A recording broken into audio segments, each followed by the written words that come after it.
నేటి ముఖ్యాంశాలు. యువతలోని నైపుణ్యాన్ని వెలికి తీయడమే ముఖ్య ఉద్దేశం. MLC doctor P Mahender Reddy. July 1న Tandur lorry drivers and cleaners welfare association ఎన్నికలు. నేటితో 3 నామినేషన్లు. ఎమ్మెల్యే పైలట్ రోహిత్ రెడ్డి మైనార్టీలకు వ్యతిరేకం కాదు అన్న మైనార్టీ నాయకులు.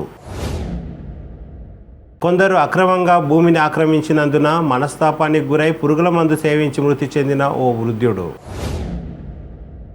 మిట్టబాస్పల్లి శివారులో జిప్సం ఫ్యాక్టరీలను పరిశీలించిన రెవెన్యూ ఇన్స్పెక్టర్ బాలరాజ్. చిన్నా సిమెంట్లో సెక్యూరిటీ గార్డులకు సివిల్ పనులు. Rajiv Gandhi youth online quiz సంచలనాత్మకమన్న టీపీసీసీ ఉపాధ్యక్షులు రమేష్ మహారాజ్.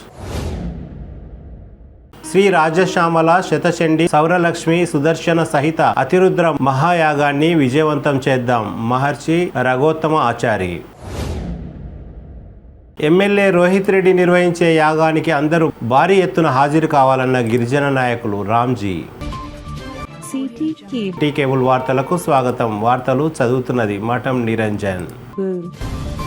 గ్రామీణ పట్టణ ప్రాంతాల్లోని యువతకు తోడ్పాటు అందించడమే ధ్యేయంగా ముందుకు సాగడం జరుగుతున్నదని ఉమ్మడి రంగారెడ్డి జిల్లా ఎమ్మెల్సీ మాజీ మంత్రి డాక్టర్ పి మహేందర్ రెడ్డి అన్నారు. మంగళవారం తాండూరు పట్టణంలోని తన నివాసంలో MLC doctor P Mahender Reddy విలేకరులతో మాట్లాడారు. ఇటీవల పిఎంఆర్ ట్రస్ట్ ఆధ్వర్యంలో తాండూరు నియోజకవర్గంలో మండల పట్టణ నియోజకవర్గ స్థాయి క్రికెట్ టోర్నమెంట్ నిర్వహించడం జరిగిందని అన్నారు. ఈ టోర్నమెంట్ లో గెలుపొందిన జట్లకు బుధవారం బహుమతులను ప్రశంసా పత్రాల ప్రదానోత్సవం నిర్వహిస్తున్నట్లు తెలిపారు. బుధవారం 11 గంటలకు రినీష్ రెడ్డి ఆధ్వర్యంలో పట్టణంలోని విలేమున్ చౌరస్తా నుండి దాదాపు 10,000 మంది యువతతో బైక్ ర్యాలీ నిర్వహించడం జరుగుతుందని అన్నారు. నియోజకవర్గ స్థాయిలో జరిగిన పోటీల్లో పెద్దెముల్ జట్టు మొదటి స్థానం, బషీరాబాద్ మండల జట్టు 2వ స్థానంలో నిలిచిందని అన్నారు. విజేత జట్టుకు 2 లక్షలు, రన్నర్ కు 1 లక్ష, మండల స్థాయి, పట్టణ స్థాయిలోని విజేతల జట్లకు 50,000, రన్నర్ జట్టుకు 25,000 నగదు, మిగతా వారికి ప్రశంసా పత్రాలను అందజేయడం జరుగుతుందని మహేందర్ రెడ్డి తెలిపారు. ఈ కార్యక్రమంలో బీఆర్ఎస్ రాష్ట్ర మాజీ కార్యదర్శి కర్ణం పురుషోత్తంరావు, మాజీ బీఆర్ఎస్ పట్టణ అధ్యక్షులు అబ్దుల్ రౌఫ్, మార్కెట్ కమిటీ మాజీ చైర్మన్ వడ్డే శ్రీనివాస్, బషీరాబాద్ జెడ్పీటీసీ శ్రీనివాస్ రెడ్డి, మాజీ కౌన్సిలర్ జుబేర్ లాలా, నాయకులు మసూద్, కౌన్సిలర్లు రజాక్, ప్రవీణ్ గౌడ్, రాము, ఎంపీటీసీ శ్రీనివాస్, యువ నాయకులు తాండ్ర రాకేష్, అశోక్, శ్రీకాంత్ రెడ్డి తదితరులు పాల్గొన్నారు.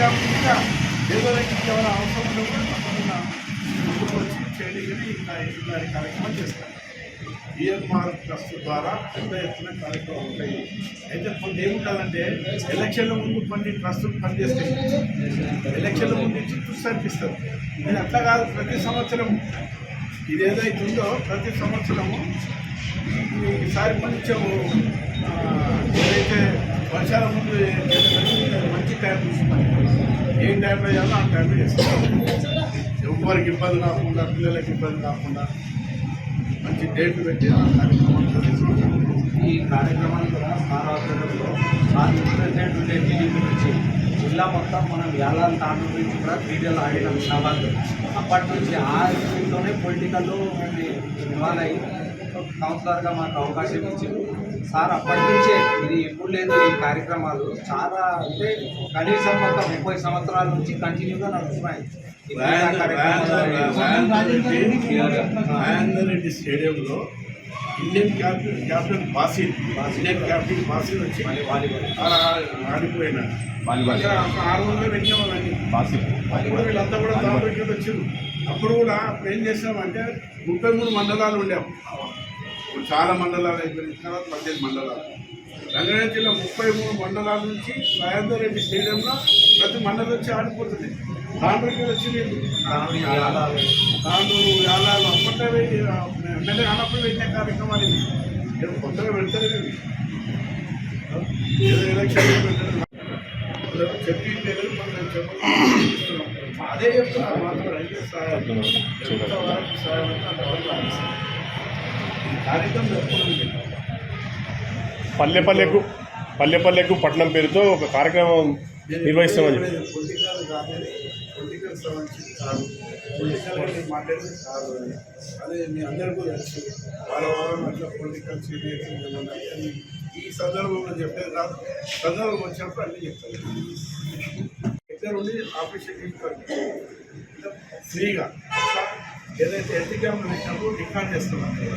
ఏదైనా ఇబ్బంది ఉంటే హాస్పిటల్ కూడా చాలా పెద్దగా డెవలప్ చేయడం జరిగింది. 300 హాస్పిటల్ కూడా రావడం చాలా హాస్పిటల్ కూడా ఏంటంటే వికారాబాద్ పరిగి నుంచి రాము నుంచి కూడా పేదలందరూ కూడా ఉచితంగా హాస్పిటల్ నడిపిస్తున్నాం కాబట్టి పేదలందరూ కూడా అక్కడికి ఎలిజిబుల్ కాబట్టి ఈ క్యాంపుల ద్వారా ఈ స్పోర్ట్స్ కాకుండా ఈ క్యాంపుల ద్వారా కూడా అంతా రికార్డ్ చేస్తాం. పేషెంట్లు ఏమేమి ఇబ్బందులు ఉన్నాయో చిన్నవి ఉంటే కూడా నాకు తెలిసినంత వరకు అన్ని ఆపరేషన్లు మా హాస్పిటల్లో అవుతాయండి. ఇంకేదన్నా అది ఇంకా ఏదైనా పెద్దగా ఉంటే కూడా నిమ్స్లో చేసి కూడా మరి అక్కడ వాళ్ళకే ఇబ్బంది రాకుండా చూడాలనే ఉద్దేశంతో అటు తామూరి అన్ని వికారాబాద్ జిల్లా ఉమ్మడి కార్యక్రమాలు సాగిస్తున్నాం. దీంతో పాటు ఇంకా కూడా పేదలకు ఏదైనా మరి ఏదైనా ఇంకా చేయాలనుకుంటే అట్లనే విద్యార్థులు పట్ల ఇలా ఫస్ట్ సెకండ్ నుంచి ఫిఫ్త్లో కానీ ఇంటర్మీడియట్ కానీ డిగ్రీ కానీ వాళ్ళకు కూడా మరి మా ట్రస్ట్ ద్వారా తప్పకుండా మన అవసరంగా జరుగుతుంది. మరి మీరందరూ కూడా రేపు కూడా అందరూ ఉండాలి. ఎందుకంటే క్రీడా యూత్ అందరూ కూడా వాళ్ళందరూ కూడా మంచి అవకాశాలు వాళ్ళకి వాళ్ళకి సహకరిస్తున్నాం కాబట్టి ఇది ప్రతి సంవత్సరం ఉంటుంది. ఎలక్షన్ ఇయర్లో ఏదో పెట్టారు, వాళ్ళ తర్వాత కూర్చి పెట్టారు కూడా ప్రతి సంవత్సరం కూడా ఈ కార్యక్రమం చేస్తాం. దీన్ని ఇంకా డెవలప్ చేసుకుంటూ పోతాం. ఇంకా క్రికెట్ కాకుండా కూడా ఇంకా కొన్ని గేమ్లను కూడా ప్రతి సంవత్సరం దాన్ని పెంచుకుంటూ పోతాం. పోయి ఈ వెనుకబడినటువంటి తాండూరు ప్రాంతంలో స్పోర్ట్స్ పరంగా హెల్త్ పరంగా మాతో ఐఎస్ఐని అందరూ కూడా అందిస్తాం.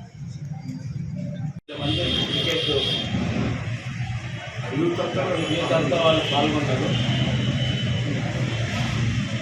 జూన్ 1 నుండి స్టార్ట్ చేస్తే జూన్ 18 వరకు కంప్లీట్ అయింది. జూన్ 18 తర్వాత మళ్ళీ ఫైనల్ తాండూరులో పట్టణంలో నిర్వహిస్తే ఫస్ట్ ప్రైజ్ పెద్దెమ్మల మండలానికి వచ్చింది. సెకండ్ ప్రైజ్ 1 lakh బసిరాబాద్లో ఉన్నటువంటి మంతన్గౌడ్ తాండా వాళ్ళు ఆడింది. బసిరాబాద్ మండలంలో మంతన్గౌడ్ తాండా, పెద్దెమ్మలు మండల హెడ్ క్వార్టర్. తర్వాత మండలాల వారీగా తాండూరు మండలంలో మన యొక్క నారాయణపూర్ వర్సెస్ గుండ్లమడుగు తాండా ఫైనల్కి వచ్చింది. యాలాలో అగ్గనూరు వర్సెస్ రాఘాపూర్ ఫైనల్కి వచ్చింది. Tandur lorry drivers and cleaners welfare association ఎన్నికలకు ఈ నెల 24న నోటిఫికేషన్ వెలువడింది. నేటితో నామినేషన్ల ప్రక్రియ పూర్తయింది. రేపు స్క్రూటినీ, జూలై 1వ తేదీన ఉదయం 10 గంటల నుండి 6 గంటల వరకు ఎన్నికలు, 6 గంటల తర్వాత ఫలితాలు ఉంటాయని సంబంధిత అధికారులు తెలిపారు. ఎన్నికల్లో తనను గెలిపిస్తే లారీ డ్రైవర్లు మరియు క్లీనర్ల సంక్షేమం కోసం కృషి చేస్తానని మహమ్మద్ మహమూద్ తెలిపారు. रजिस्ट्रेशन कराए सर। अच्छा, अभी इलेक्शन रखे सर। अच्छा, फर्स्ट को 4 तारीख से 24 तारीख से क्या है डिक्लेयर करे, नोटिफिकेशन डाल दिए। अच्छा, 26-27 की क्या है नॉमिनेशन नॉमिनेशन। कल क्या है 2 आए, आज 1 का है। कौन कौन डाले इसके अंदर नॉमिनेशन? फर्स्ट को एक नंबर 1 पे क्या है मोहम्मद जहूर हुसैन, एक डाल दिए। दूसरा क्या है और एक राहुल बोल के शेख राहुल और रावल। और तीसरा क्या है महमूद भाई डाल दिए। महमूद भाई आप 3 नॉमिनेशन है अब तक। ये नॉमिनेशन है। अच्छा, तो कुछ लोग विड्रॉ करने के भी चांसेस रहते क्या? ऐसा कुछ कल का डेट है, कल का डेट है। फिर इलेक्शंस कब रखे? फर्स्ट को रखे। तो कितने लोग आए पूरे टोटल? 420 है। 420 ड्राइवर्स एंड क्लीनर्स मिला के जी हाँ, पूरे टोटली रजिस्टर्ड। अच्छा, और इसके इंचार्ज कौन है? इसके इंचार्ज क्या है गोपाल एडवोकेट साहब। अच्छा, इलेक्शन ऑफिसर उनको इंचार्ज दे दिए सर। अच्छा, वाइट पैलेस फंक्शन आपने इलेक्शन। तो सुबह से क्या टाइम से? सुबह 10 बजे से शाम में 6 बजे तक। 6 बजे तक डिक्लेयर भी क्या है 6 बजे के बाद काउंटिंग होता है, जब भी डिक्लेयर करते क्या। तो उस दिन इलेक्शन ऑफिसर के जैसा गोपाल एडवोकेट साहब हैं। जी हाँ। अच्छा, और कुछ क्या आप कुछ बोलना चाह रहे हैं और मैसेज? वैसे जब 1800 कैंडिडेट है ना वो दे सकते हैं। वो लोगों का अलग ले लेंगे। जो लोग इलेक्शन वोट डालने आए हैं वो लोगों को क्या मेंबरशिप जो कार्ड बने ना, कार्ड लेके आए तो उनको वोट डालने का हक है। नहीं तो नहीं है। वो मेंबरशिप कार्ड नंबर रहता वो हिसाब से वोटर ఐడెంటిటీ కార్డు उसलिए तो जो बना सर అంటే ఓటర్ ఐడి ఎవరైతే తీసుకొస్తారో వాళ్ళే ఓటు వేయడానికి అర్హులు. एसोसिएशन आईडी అసోసియేషన్ ఐడి వల్ల ID voter ID last association ID ఈ విధంగా ఉంటుంది. అయితే ఇటువంటిది తప్పకుండా తమతో పాటు తీసుకొని రావాలి, లేకపోతే వాళ్ళకు ఓటు వేసే హక్కు ఉండదు. సరే ఇక और क्या है बोले तो अब drivers and cleaners welfare association उन लोगों की जिम्मेदारियां क्या है? उनके जिम्मेदार क्या कर सकते हैं कैंडिडेट जो ठहरे वाले उन्होंने आप एक महमूद है तो आप एसोसिएशन के इसके लिए ठहरे हुए हैं ड्राइवर्स वेलफेयर, तो आपकी जिम्मेदारी क्या रहती? मेरी जिम्मेदारी ये रहेंगी, अगर मैं सदारत में आऊँगा, मैं जीत के जब भी आऊँगा, जो भी ड्राइवर को कहीं भी रोड हादसे में होएगा उनके लिए जितना हो सके हम मदद करेंगे, उनके परिवार के लिए, और उनके पॉलिसियाँ बनाएंगे। और जहाँ भी मसला कोई लड़ाई झगड़े का आया, ड्राइवर में वो बिठा के एक दूसरे को समझा के अपने भाई बहन के चलने का उनको एक सुधारने का मौका देंगे। और जो भी ड्राइवर के हालात मजबूर हो जाएंगे, जैसे कि हादसे में उन तन से कोई चीज़ जुदा हो गई खुदा न खास्ता, तो ऐसे आदमी को भी एसोसिएशन की तरफ से ऐसे हालात में भी हम उनको साथ देने की नीयत रखे हुए हैं। क्योंकि आज हालत ऐसी है ड्राइवर की, कई लाखों किलोमीटर गुजरते रहता, ज़िंदगी पूरी उसकी मोटर लाइन पे स्टेयरिंग पकड़ता, कहीं कुछ हुआ उसके परिवार को भी कुछ हुआ तो उन्हें वक्त पे नहीं पहुंचता। तो इसलिए एसोसिएशन बनाने का रीज़न ये है कि उसको मदद करना। हम एकजुट रहेंगे सारे ड्राइवर मिलके, इसमें कोई फिरकावारी नहीं रहेंगी, कोई सब मिलके रहेंगे, हिंदू मुस्लिम सिख ईसाई सब भाई तो क्या अगर कोई ड्राइवर नहीं है सीख के आए हुए रहते क्लीनर वगैरह क्या वो लोगों को लाइसेंस वगैरह भी उनको जिनके पास दिलाने लाइसेंस के लिए मदद करते बिल्कुल కానీ मदद టోటల్ గా వీళ్ళు వాళ్ళ వెల్ఫేర్ కోసం పనిచేస్తామని చెప్తున్నారు. అయితే ఈయన ఎలక్షన్స్ లో నిలబడ్డాడు కదా మేము వస్తే ఈ విధంగా చేస్తామంటున్నారు. కానీ నిజానికి ఒక రెస్పాన్సిబుల్ ఎవ్వరు గెలిచినా వాళ్ళ రెస్పాన్సిబిలిటీ ఇదే ఉంటుంది. ఇది తప్పకుండా వాళ్ళు నిర్వర్తించాల్సిన విషయం ఇది.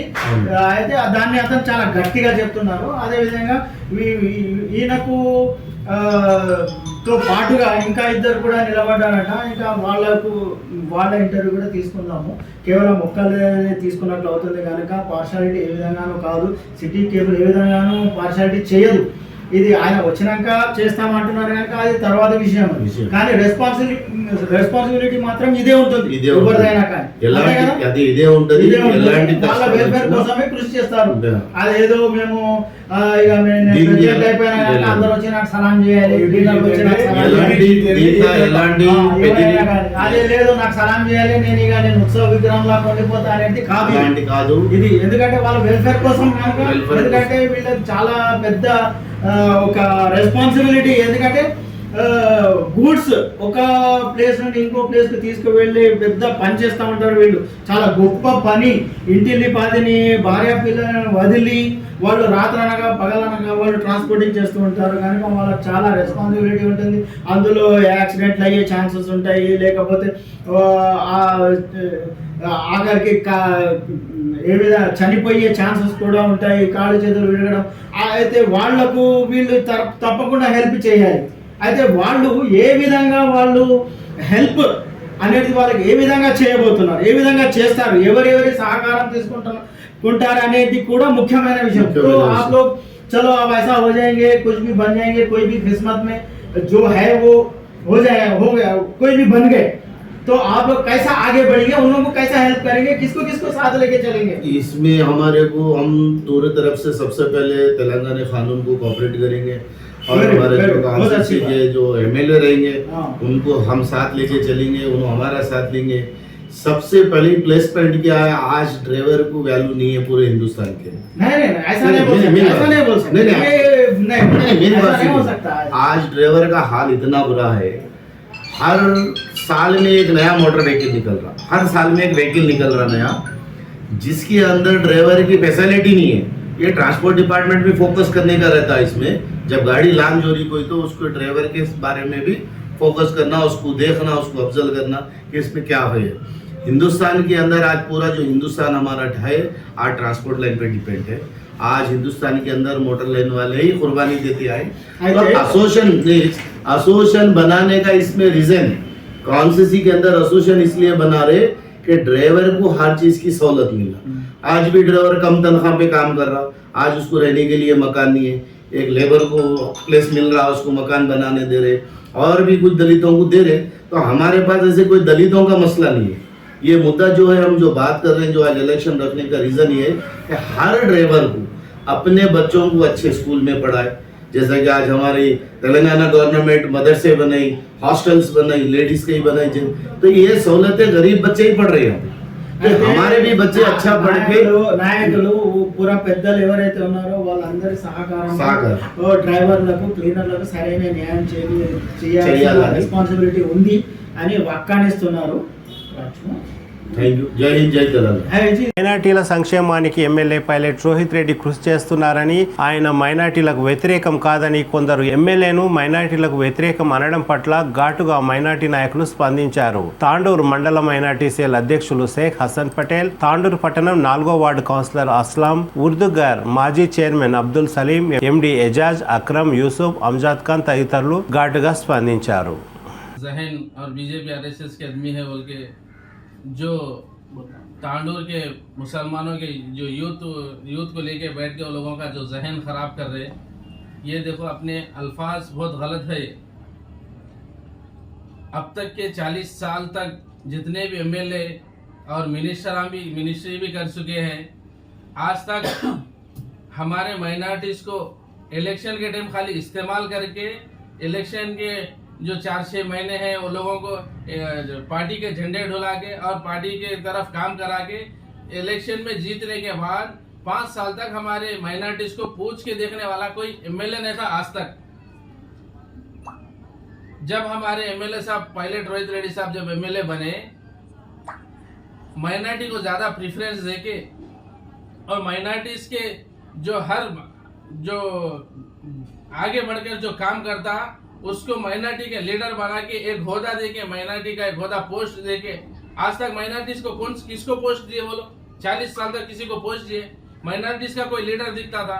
कोई गिने चुने रहते थे, वो भी क्या है मालूम, एक दबेल में रहते थे, एक थ्रो जाते थे। आज हमारे एमएलए साहब के पास माइनॉरिटीज का जो भी रहते, हर कोई रहते, ऐसा जाके जो भी काम पूछे तो इमीडिएट एक्शन लेके काम करते। इन माइनॉरिटी है, इन हिंदू है, इन मुस्लिम है बोल के अगर वो जहन, अगर माइनॉरिटी, अगर बीजेपी आरएसएस का जहन रहता तो माइनॉरिटीज को प्रेफरेंस दे देते थे एमएलए साहब, माइनॉरिटीज का काम नहीं करते थे। आज तक 40 साल तक हमारे तांडूर कॉन्स्टिट्यूंसी में आज तक कोई एमएलए, आज तक कोई मिनिस्टर माइनॉरिटीज के से कोई स्पेशल फंड नहीं लाया। 10 करोड़ रुपए का जो स्पेशल फंड लाए, जो माइनॉरिटीज के वास्ते खबरस्तान और ईदगाह, तांडूर के खबरस्तान के वास्ते 50 लाख रुपए का फंड लाए, और हैदराबाद रोड को जो नया ईदगाह है उसके वास्ते 25 लाख का फंड लाए। अगर उनका जहन बीजेपी आरएसएस का होता तो ये फंड क्यों लाते थे? माइनॉरिटीज को प्रेफरेंस क्यों देते थे? आज तांडूर टाउन में हमारे माइनॉरिटीज के प्रेसिडेंट क्यों बनाते थे? पार्टी प्रेसिडेंट माइनॉरिटीज को क्यों बनाते थे? अब माइनॉरिटीज को जो गुज़िश्ता जो लोग जो एमएलए जो इस्तेमाल करके छोड़ दिए, आज वजूद में है। ये देख के माइनॉरिटीज आगे बढ़ जा रहे बोल के, ये देख के वो लोगों को रहा नहीं जा रहा। ये तरीका क्या है? तुम वैसा क्या देखे हमारे एमएलए साहब के पास, तुम ये बीजेपी आरएसएस का है बोल के कोई एक बुनियाद बताओ। किसी के भी आयरे के बातें सुन के तुम हमारे एमएलए साहब को ऐसा बुरा कहना, ये बहुत गलत बात है। अपने अल्फाज आप रिटर्न ले लेना, क्योंकि मुसलमानों के नौजवान बच्चों के तुम जहना खराब कर दे रहे बैठ बिठा के।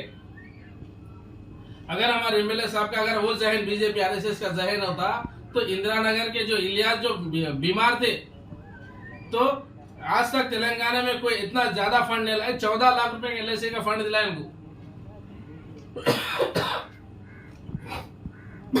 तो अगर वो बीजेपी आरएसएस का माइंड होता तो क्यों दिलाते थे? और हमारे एमएलए साहब जो बीजेपी आरएसएस का माइंड बोल रहे, तांडूर के कॉन्स्टिट्यूंसी में हर गांव के मस्जिद, खबरस्तान और ईदगाह के वास्ते स्पेशल फंड लाए, और हर मंडल में माइनॉरिटी कम्युनिटी हॉल बनाए। इससे पहले जो एमएलए दिए डम्मी प्रोसीडिंग दिए, आज तक कोई कचरे में पड़े हुए हैं वो, ना कोई काम हुआ ना दाम हुआ। आज कामा तांडुर कॉन्स्टिट्यूंसी में तकरीबन लोग काम शुरू करे हुए हैं, स्पेशल डेवलपमेंट फंड लाके माइनॉरिटीज को डेवलपमेंट के वास्ते फंड लाए। अगर वो महीना हमारे एमएलए साहब का बीजेपी आरएसएस का माइंड होता तो ये क्यों करते थे?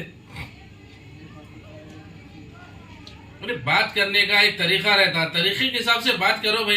तुम भी बड़े लीडर सीनियर है, तुम जानकार लोग हैं, लेकिन ये बात करना बहुत गलत है ना तुम्हारा।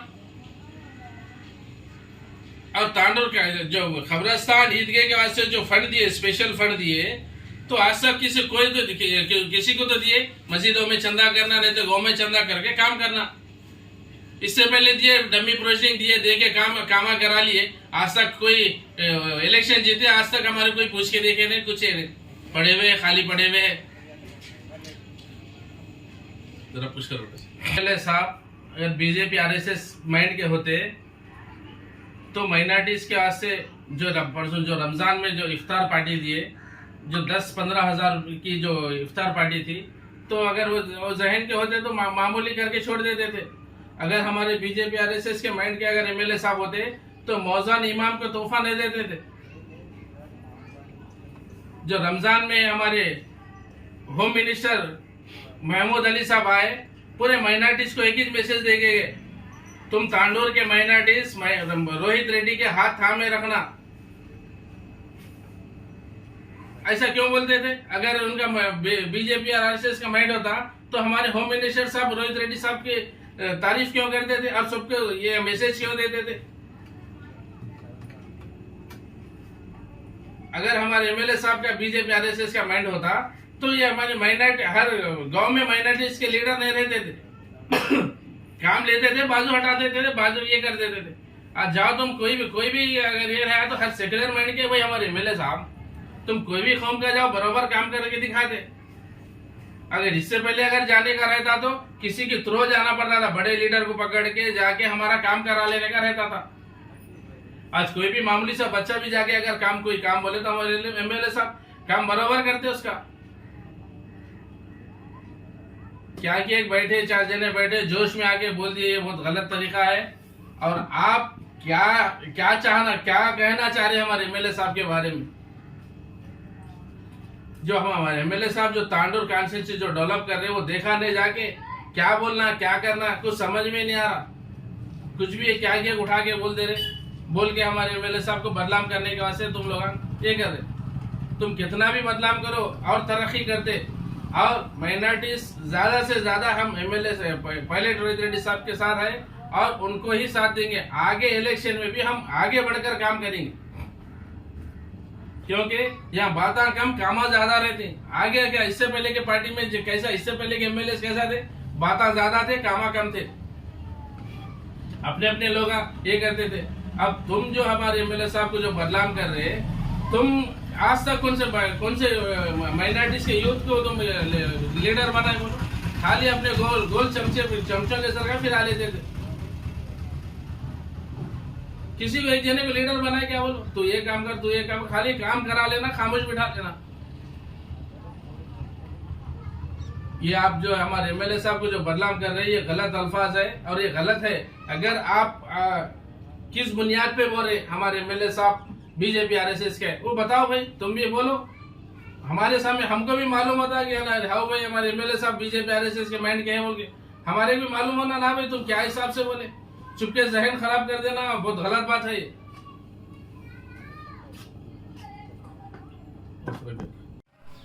अस्सलाम वालेकुम वरहमतुल्लाहि वबरकातुहू।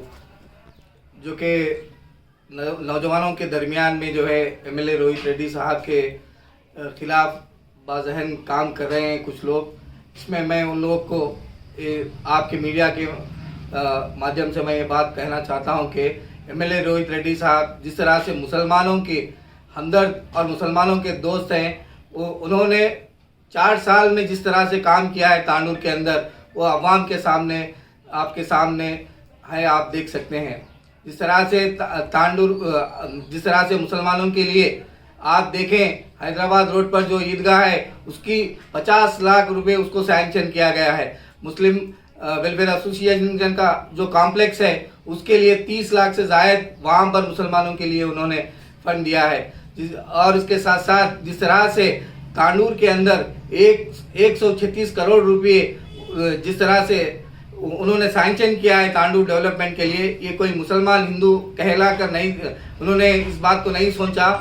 तांडूर की आवाम के लिए उन्होंने 136 करोड़ रुपए ला करके दिए हैं। अगर वो चाहते बीजेपी को रंगे हाथ उनके लीडर्स को नहीं ये करते थे, अगर वो चाहते तो 100 करोड़ रुपए लेकर आराम की जिंदगी बसर कर सकते थे, लेकिन उन्होंने उस 100 करोड़ रुपए को लात मारकर तांडूर की आवाम को और तांडूर के लोगों के लिए जिस तरह से उन्होंने एग्जाम्पल सेट किया है वो काबिल तारीफ है।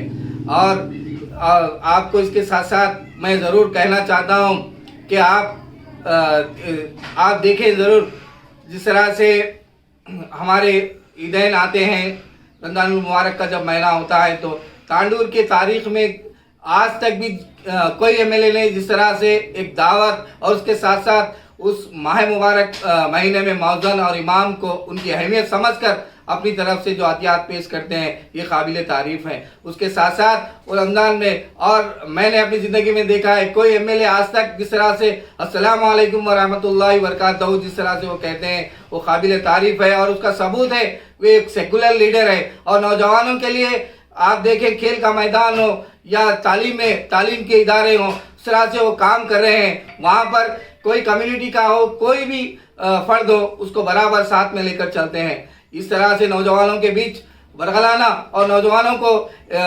परेशान करना, उनका जहन ख़राब करना है बिल्कुल ही निहायत ही गलत है। आप देखें, आज तांडूर के अंदर मुसलमान जितने नौजवान और शायद बुजुर्ग हो, वो सभी रोहित अन्ना के पीछे हैं। और जिस तरह से रोहित अन्ना काम कर रहे हैं, इनका मकसद ये भी हो सकता है क्योंकि इलेक्शन ईयर है, लोगों के पास जाएं और इस तरह की बातें करें और रोहित अन्ना के खिलाफ जो है इस तरह की साजिश कर उनको एक इमेज को डैमेज करना, लेकिन ये गलत है। आपको हम इस माध्यम से, वीडियो के माध्यम से मैं आपको कह रहा हूँ कि अगर आप चाहे, ये डेमोक्रेसी है, आप भी इसमें मुकाबला करें, अपनी तरफ से मुकाबला करें और कामयाबी हासिल करने की कोशिश करें, लेकिन जिस तरह से गलत बात कहकर इनका जहन खराब, लोगों के दरमियान एमएलए साहब के खिलाफ ये बातें करना, ये निहायत ही गलत है। मैं आप तमाम को, नौजवानों को, बिलखुसूस हमारे साथियों को और जो स्पोर्ट्स पर्सन से मैं उनसे गुजारिश करता हूं कि आप एमएलए साहब जिस तरह के हैं आप बखूबी जानते हैं, और आने वाले दिनों में ज़्यादा से ज़्यादा मेजॉरिटी से उनको जिताएं और तांडूर के अंदर एक बेहतरीन सेकुलर माहौल जिस तरह से एमएलए रोहित अन्ना ने कायम किया है उसको आबाद रखें। जज़ाकल्लाहु खैरा। अस्सलाम वालेकुम। जय रोहित अन्ना, जय रोहित अन्ना। अस्सलाम वालेकुम व रहमतुल्लाहि व बरकातहू। आज यहाँ पे जुड़ने का मकसद एक है, रोहित रेड्डी साहब को एक फ़िरका परस्ती अंदाज में जो है ना बदनाम किया जा रहा है। तो हम ये बोलना चाह रहे हैं, एक सेक्युलर लीडर जो हमारे एमएलए रोहित रेड्डी साहब है, हम बहुत करीब से जानते हैं, इस वजह से कि उन्होंने जो है ना 25 गाँवों को कब्रिस्तान के लिए और ईदगाह के लिए 5 से 10 लाख रुपए सैंक्शन करे माइनॉरिटीज़ के लिए। और तांडूर में जो है ना, अपने ओल्ड तांडूर में माइनॉरिटी भवन के लिए 50 लाख रुपए सैंक्शन किया गया। और हमारे जो मुस्लिम वेलफेयर कॉम्प्लेक्स है उसके लिए 25 से 30 लाख रुपए सैंक्शन किया गया। और हैदराबाद रोड पे जो ईदगाह है उसके लिए 25 से 30 लाख रुपए सैंक्शन किया गया। हमारा जो तांडूर का जो ईदगाह है उसके लिए लाखों रुपए सैंक्शन किया गया। और रासनम जो यालाल मंडल में है वहाँ पर एक जो है ना माइनॉरिटी भवन सैंक्शन किया गया। रोहित रेड्डी साहब हर मज़हब को लेके चलने वाले हैं और एसटी भवन, एससी भवन और दूसरे भी गिरिजन, हर चीज़ माइनॉरिटीज़ के लिए नहीं है। तो उन्होंने फिक्र करके माइनॉरिटीज़ के लिए हम क्यों ना करें बोल के माइनॉरिटीज़ के लिए जो है ना ओल्ड तांडूर में माइनॉरिटी भवन के लिए सैंक्शन किया गया। तो इस तरह हमारे जो कायद है, हमारे जो लीडर है सेक्युलर, हमारे एमएलए साहब, हम उनकी तारीफ इसलिए कर रहे हैं कि ये काम हम लोगों को दिख रहा है। गुज़िश्ता में आप देखिए कोई भी ऐसा एमएलए नहीं है, कोई भी ऐसा मिनिस्टर नहीं है जो अवाम को अस्सलाम वालेकुम व रहमतुल्लाहि व बरकातहू बोल के दावत अदा किए, दावत की गुजारिश करे। ऐसा गुज़िश्ता में कोई लीडर नहीं है जिसने जो है ना मुसलमानों की इतनी बड़ी 10,000 की दावत, रोज़ारों की दावत करे पर्सनल अपने पैसों से। और तांडूर में आप गुज़िश्ता में देखिए भाई साहब किसी को नाम नहीं मालूम, सिर्फ भाई साहब से 25 साल काम करा लिए। तम्मी हमारे हिंदू भाइयों को बोलना, मुसलमान भाइयों को भाई साहब बोलना, काम चला लिए। आज जो है ना रोहित रेड्डी साहब तांडूर आके सिखाए सियासत ऐसा नहीं करते, एक लीडर दो लीडर से सियासत नहीं किया जाता। सियासत जो है ना मुसलमान के तबके में भी और दूसरे नौजवान रहते और दूसरे जिम्मेदार रहते और दूसरे कौम में भी रहते, सबको लेके सियासत कैसा करना सिखाया गया। आज उनको फॉलो करते हुए तुम लोग जो है ना गली गली घर घर फिर रहे। आज आप लोग जो है ना, ये रोहित रेड्डी साहब की देन है, ये रोहित रेड्डी साहब का लेसन है जो आप लोग उनके कदमों पे चल रहे। आप लोग भूलिए मत, और हम मुसलमान भूलने वाले नहीं है। जो तांडूर के म्युनिसिपल चेयरपर्सन के लिए मुसलमान को जो है ना म्युनिसिपल चेयरपर्सन नहीं बनाया गया, हम ये भूलने वाले नहीं है। फिरका परस्त कौन है हमको मालूम है और तांडूर के पूरे मुसलमानों को मालूम है। एक मुसलमान को आपके कायद, आपके मिनिस्टर जो है ना सामने बैठ के म्युनिसिपल में व्हिप जारी नहीं करते हुए मुसलमान को जो है ना चेयरमैन सीट पे बैठने नहीं दिए। तो ये सब मुसलमानों को याद है। आने वाले दिनों में तांडूर में पहली मर्तबा कोई नहीं करे, आपके हुकूमत में और आपके पीरियड में आप मिनिस्टर रह वक्त हुआ। ये मुसलमान नौजवान भूलने वाले नहीं है। इंशाल्लाह हम खामोश है, इसका मतलब ये नहीं है कि आप जो चाहे वो बोल सकते।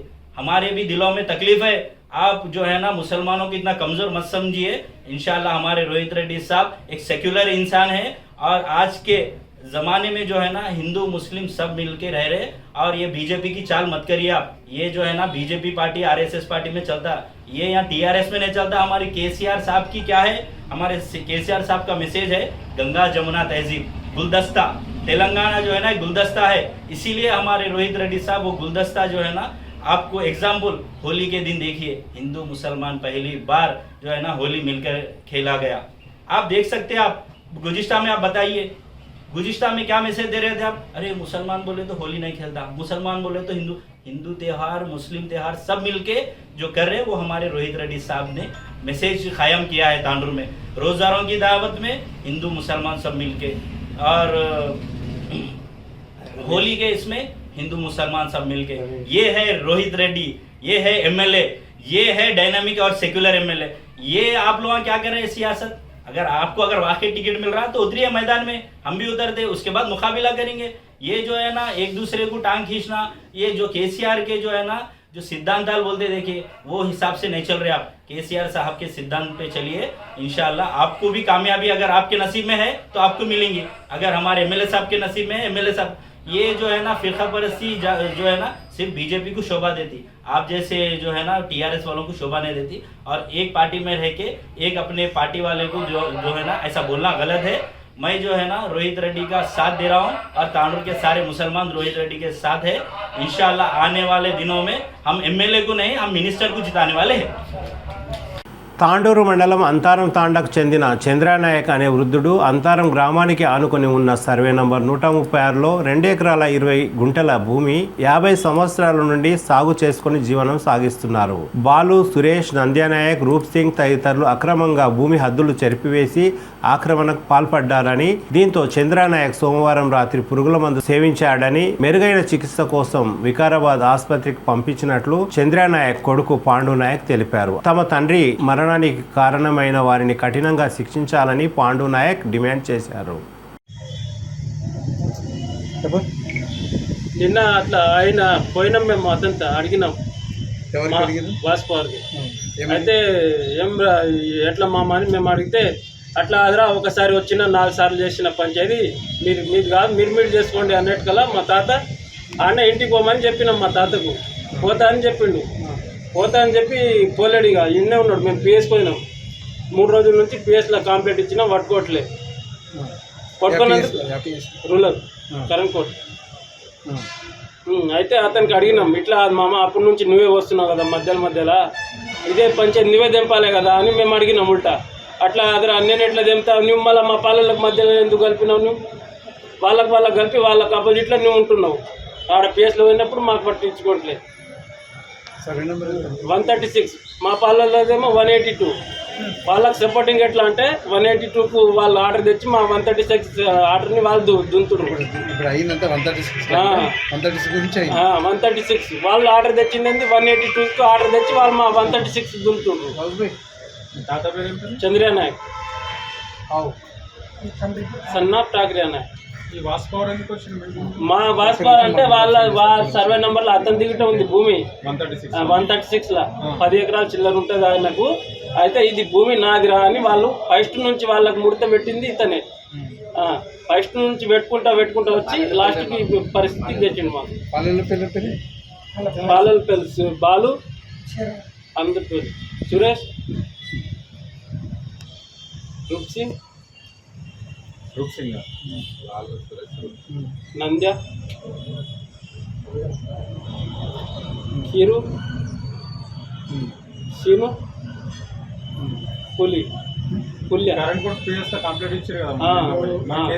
కేసు అయింది. రాత్రి చనిపోయినప్పుడు ఎఫ్ఐఆర్ చేసిండు. 3 రోజులు దీని నుంచి తిరుగుతున్నాం.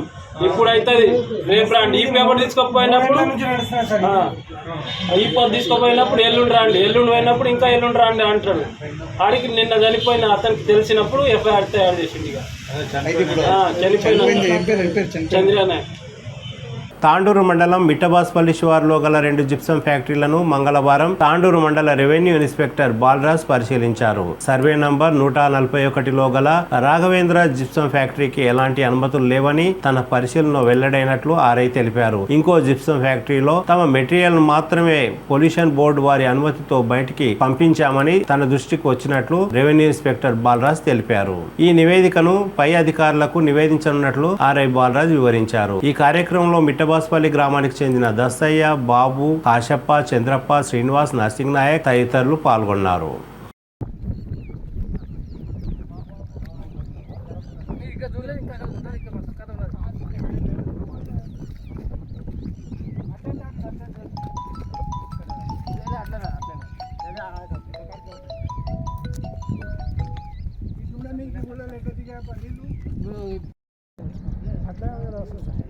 అది అట్లా ఏం తీసుకొచ్చి లోపల గుమ్మరిస్తారు, మళ్ళీ దొప్పుతారు జేసీబీ తోటి. హలో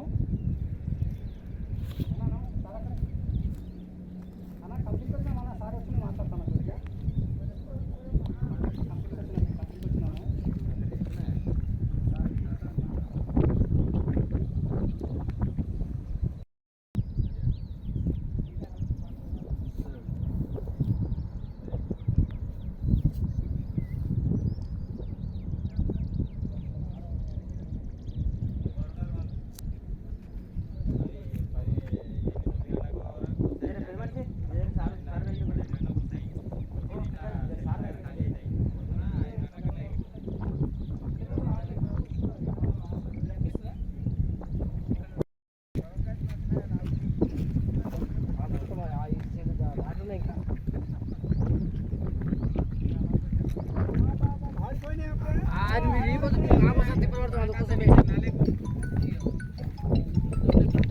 అక్కడ పోతాయి ఎక్కువ నీళ్ళు వచ్చినాయి అనుకో, ఇట్లా వీళ్ళు పడి చక్కగా ఇక్కడ ఊళ్ళోకి పోతాయి, ఆడి వరకు వస్తాయి. మన Pandava Sena Rajiv Gandhi youth online quiz సంచలనాత్మక నిర్ణయం అని హైదరాబాద్ యూత్ డిక్లరేషన్ స్ఫూర్తిగా తెలంగాణ యువశక్తిని మేల్కొల్పే దశగా ఈ కార్యక్రమాన్ని నిర్వహిస్తున్నట్లు టిపిసిసి ఉపాధ్యక్షులు తాండూరు నియోజకవర్గ కాంగ్రెస్ పార్టీ ఇన్ఛార్జ్ రమేష్ మహారాజ్ తెలిపారు. 16 నుండి 35 సంవత్సరాల వయసు గల వారు ఈ కార్యక్రమంలో పాల్గొనాలని, జూలై 1 వరకు రిజిస్ట్రేషన్ల కోసం చివరి రోజు అని తెలిపారు. ఆన్లైన్ పరీక్షా తేదీ జూలై 2వ తేదీ. 60 ప్రశ్నలు ఉంటాయని, 60 నిమిషాల పాటు కొనసాగుతాయి. పాల్గొనాలని, ఉదయం 10 గంటల నుండి సాయంత్రం 6 గంటల వరకు ఈ కార్యక్రమం ఉంటుందని తదితర విషయాలను రమేష్ మహారాజ్ వెల్లడించారు. కాంగ్రెస్ పార్టీ రీసెంట్గా యూత్ కాంగ్రెస్ మీటింగ్లో ఒక యూత్ డిక్లరేషన్ చేయడం జరిగింది. దాంతో పాటు ఒక పెద్ద Rajiv Gandhi online quiz competition కూడా ఏర్పాటు చేయడం జరుగుతుంది. దానికి పార్టిసిపేషన్లో 16 to 35 ఇయర్స్ యూత్కి అవకాశం ఉంటుంది. దానికి మీరు 7661899899 మిస్డ్ కాల్ ఇస్తే మీకు ఒక మెసేజ్ వస్తుంది. ఆ మెసేజ్లో మీరు ఓటీపీ వేసి మళ్ళీ మెసేజ్ పంపిస్తే మీకు ఎంబడే ఇంకొక మొత్తం పేజ్ వస్తుంది. మీకు దాంట్లో వివరాలంతా ఫిల్అప్ చేసి మీరు రిజిస్ట్రేషన్ చేసుకున్నాక మీకు ఏమంటే మన హాల్ టికెట్ నెంబరు ఇంకనేమో మీ పాస్వర్డ్ అవన్నీ మీరు పెట్టుకుని ఆ హాల్ టికెట్ నెంబర్తో మీరు 12th రోజు 2nd జూలైకి ఈ వెబ్ పేజ్ ఓపెన్ చేసి మార్నింగ్ 10 o'clock to 6 o'clock ఎప్పుడైనా ఒక గంట సేపు మీరు ఫోన్ మీద లేకపోతే మీ ల్యాప్టాప్ మీద ఈ ఎగ్జామినేషన్ లేకపోతే కాంపిటీషన్లో పాల్గొనవచ్చు. ఈ కాంపిటీషన్లో మీరు మెరిట్ మీద ఎవరైతే మంచి జవాబునిచ్చి గెలిచే అవకాశం ఉంటుంది వాళ్ళకు ఫస్ట్ ప్రైజ్ ల్యాప్టాప్ ఉంటుంది, సెకండ్ ప్రైజ్ స్మార్ట్ ఫోన్లు ఉంటాయి, ఇంకనేమో థర్డ్ ప్రైజ్ ట్యాబ్లెట్ ఉంది, ఇంకనేమో ఎన్నో కన్సోలేషన్ ప్రైజెస్ ఉన్నాయి. 10 ఫోన్లు స్మార్ట్ వాచెస్ ఉన్నాయి, 10 ఏమంటారు మన ఇయర్ ప్లగ్ ఫోన్స్ ఉన్నాయి, ఇంకనేమో పవర్ బ్యాంక్ ఉంది. ఇవన్నీ మీకు గెలుచుకునే అవకాశాలు ఉంటాయి.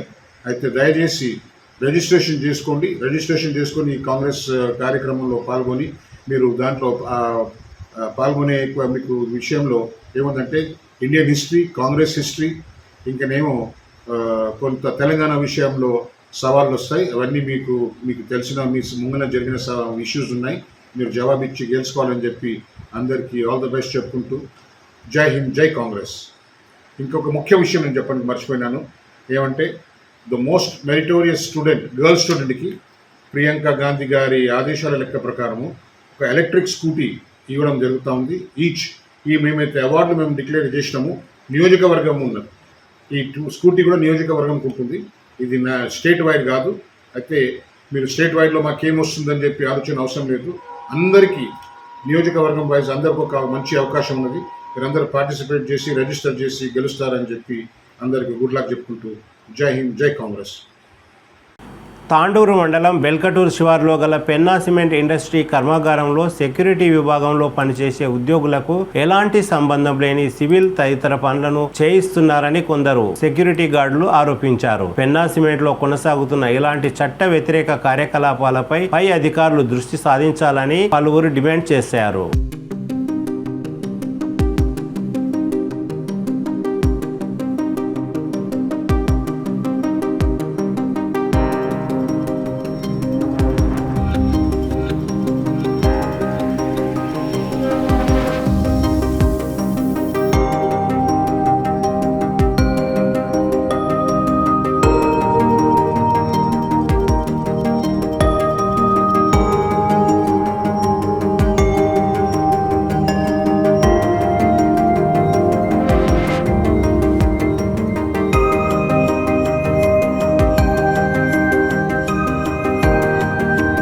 వచ్చే బులెటిన్లో తాజా వార్తలతో మళ్ళీ కలుద్దాం. అంతవరకు సెలవు, నమస్కారం. మరిన్ని వార్తల కోసం ఛానల్ను సబ్స్క్రైబ్ చేయండి, షేర్ చేయండి, లైక్ చేయండి, కామెంట్ చేయండి. City cable.